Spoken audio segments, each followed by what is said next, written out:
morning and thank you for joining us tonight for 13 News at 10. I'm Brittany Hardaway. William Ingalls has the night off. We begin tonight in Ogle County, where law enforcement are wondering what's next. This after 3 deputies were shot in a small community. Let's take you back to that scene in Lost Lake, where a mother called police saying her son was in emotional distress, threatening to hurt himself and potentially other people too. That man was Jonathan Gonaris, who didn't respond to over 50 calls from law enforcement as he barricaded himself inside a home, meaning deputies had to get inside. However, Gonaris was armed with multiple guns, a knife, and pepper spray, all while wearing body armor. 3 deputies were shot, but they're all in stable condition tonight. 13 WREX's Samantha Soto is with us now. And Sam, we know this began as a mental health call, but what are local mental health care providers saying about this situation?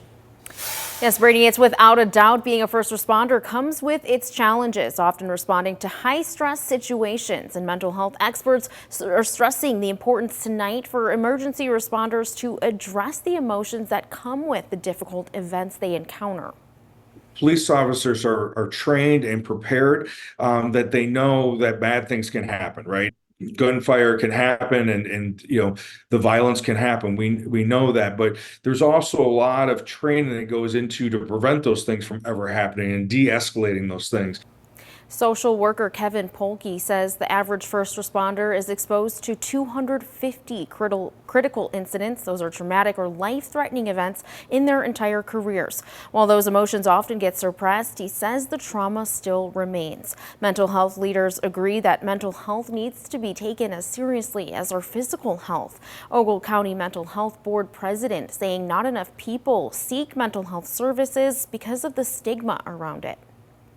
Things like this you don't even think about happening, but it's a very sad situation, and I think it will come about that people will see that mental health services are drastically needed in Ogle County. The Mental Health Board provides funding for area organizations in Ogle County that provide mental health services to those people in Ogle County, with an annual budget of more than $1 million for mental health services.